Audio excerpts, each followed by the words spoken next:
Hey guys, Infidel1258 here. Today we're going to get into one specific comment from the comment section. Larkin dropped a good one. A lot of feedback on what the leaderboard rewards could be, should be, problems with maybe some of the suggestions I previously kicked around in a prior video. I think this is worth addressing because one, Larkin did a great job in a detailed response, but also because there's a thoughtful conversation that needs to happen here if we're going to attack or tackle or modify in any way, really, the leaderboard rewards available for Splinterlands.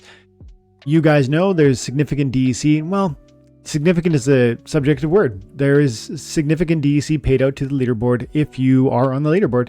Some of the best players are going to get, hundreds of dollars. The season just ended. We go last season. We go up into champ. 200,000 DEC for Bubkey. And in diamond, 100,000 is the highest. In gold, 60,000. It's actually millions of DEC each season, but that's millions. This is a pool of billions.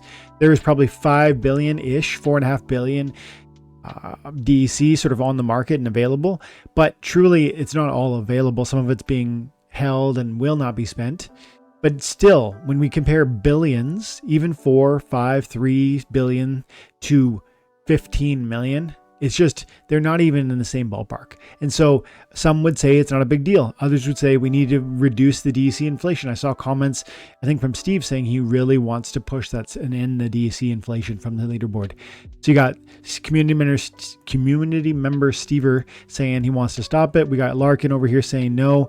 Let's listen to Larkin's comments because I think there's a good articulation here of the concern and the criticism, let's say even worry, that could result if we allow some sort of alternative that was already proposed, whether it be chests or Chaos Legion cards, to be paid out to those participants. I-12.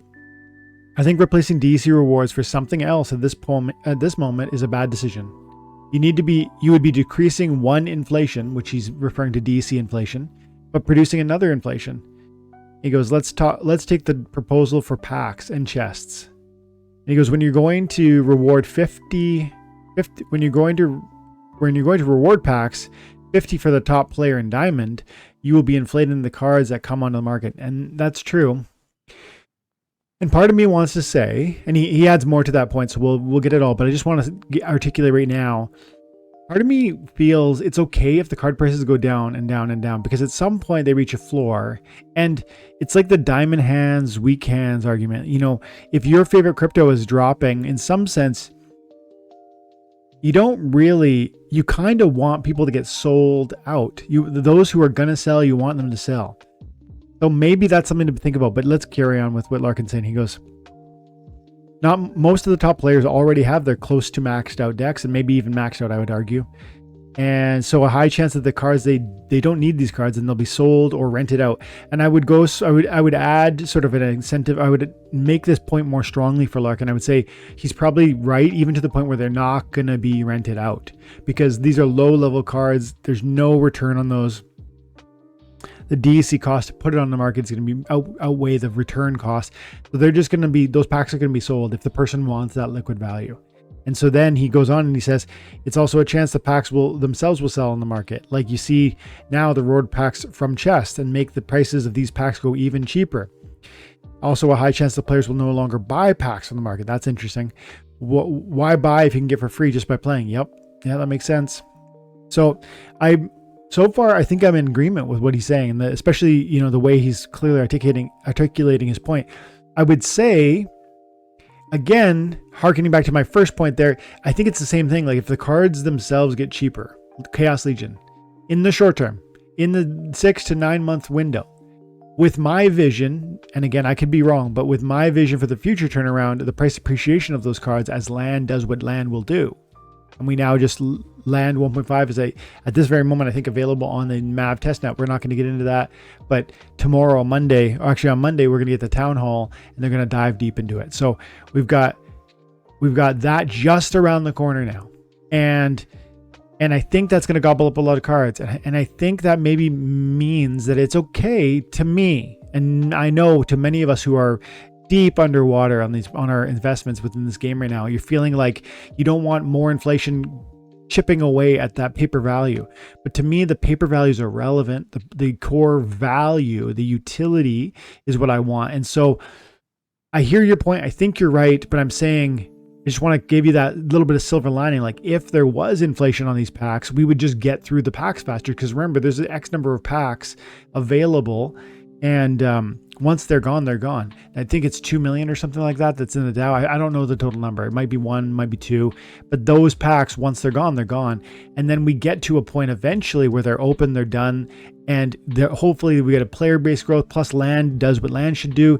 And so I think the concern around price decrease is a short to medium term conversation, and I'm not particularly moved by that, but I do think you're making a lot of sense. They're not going to be held, they're just going to be sold. So why not give them a liquid asset? That's what I'm hearing, and I can't really argue with that, right? Because you're saying, in some sense, I'm arguing, well, the DEC is too liquid, they're just going to spend it, and why don't we just get rid of that? And it's inflation. And then you're like, well, yeah, but so are the cards. I mean, heck, they could burn the cards and produce DEC, I guess, also. Mind you, that would be a lot less DEC. So I guess what I'm saying is I think I agree with the first point. Let's carry on with the second point. Chests are much worse. SPS can be printed faster than predicted. This is a good point. So it would affect the number of chests that were being multiplied on it. Because right now, the most you can get from on a season is 150. I think that's even if you spend the extra energy. I think it's absolutely capped at 150 per account. And so if you had 150 there and then you got like another 100 chests out of bonus or more for that matter, you're multiplying in a massive way the number of chests that are available, the number of SPS that are being printed, merits that are being printed, and even Chaos Legion packs that are going to be issued, because it's the same problem. They're inside those chests. And so, I wasn't really thinking about that, to be honest. I guess they could affect the total print rate of SPS and just stretch it across all the total number of chests being used in a given season. But I don't like that idea at all, because frankly, do you would I want to receive less reward? I want to see, as a non-champion leaderboard player, I would like to receive my rewards for my effort. And then I would like them as excellent players to receive more rewards, not just me to get less, because that's what in some sense, if the SPS printed gets spread across more chests, most average players are going to get less. But it's like, if they just give them more chests with more SPS in it, then you start to get what he's saying, which is printing faster than predicted. Interesting. Making that rewarded SPS for the game to have to come from the DAO, or as they said, that it can be printed again, inflating the amount of SPS even more. Yep, these are concerns. These are definitely concerns. Soulbound cards will be overprinted. Yep, I guess that's true too. Bringing back the Chaos Legion reward card fiasco. Fair enough. I don't consider the Chaos Legion card situation a fiasco. It's only been a year and a half or whatever, 2 years. No, I think it's been less than 2 years. To me, let's talk in 4 years. I've always said this game is around not days, weeks, months, but 3, 4, 5 year time horizon. That's what I talked about. I used to say things like a long enough time horizon, and then I would say things like 3, 4, 5 years. And to me, that's like the cycles of the cryptocurrency space. And if we see a bull market within that window, I don't think we end up having a problem with the Chaos Legion packs that were printed even at 12.5 million or whatever it was. But time will tell if I'm right or wrong. And then to your point, you're absolutely right. There will be a lot more soulbounds printed. And then eventually those are transferable. And I guess theoretically it could be a problem. Yeah. So, I mean, you're making good points, Larkin. Also, there will be more reward packs given in these chests. Doing what I said above in a smaller way. Merits may be the only good thing to come out of the extra chest, because this will make gladiator cards easier to level up. And some would argue, I like more merits. I like more glads. I want them. But I bet some would argue the opposite and just say, hey, it's totally unfair. I strived really hard to acquire the gladiators that I have at the levels I have by thriving in gladiators and guild brawls. And I deserve to distinguish myself. And now you're going to change the game in the way that the merits are distributed, and you're going to allow everybody to catch up. That's just frustrating, I bet. So really, there's no way to change this without frustrating probably a large voice of people, because change is just like, we're used to DEC. And frankly, the team and the community seem to not really be too moved by the DEC. And I think that's right. I did say in this video You know, I started the video off talking about how I don't really think it's a big deal. And at this point, at one point I did think it was a big deal. I thought it was a really big deal because DEC getting to peg was so important and is still so important. But as we look to what land will be, I just don't know that we need to be concerned about this anymore. It seems so trivial because land is going to soak up an amazing amount of DEC from the staking perspective, the burning, you know, buying time crystals, buying grain, eventually staking into the 50 different liquidity pools that are available or will be available within land when land is kind of, I think, 2.0. So guys, Larkin, you got me, man. Like, these are good explanations for why we should not change to chests. We should not change to packs. But at the same time, do you anywhere address here? DC. And let's just finish your thought. You said DEC sinks are already in place and it just takes some time. Yep. I think land will do the trick and take it back to peg. Fair enough, man. I agree. I think you're right. My only last comment is that you didn't touch on one part of the idea and our argument around utilizing those packs that I raised in the video. I said we absolutely need to, when we burn Chaos Legion packs, we set some aside. When we burn Rift Watcher packs, we set some aside. When we in the future burn every single pack, Rebellion or whatever, when we burn them, they need to be put into the DAO. That's my vision for the future.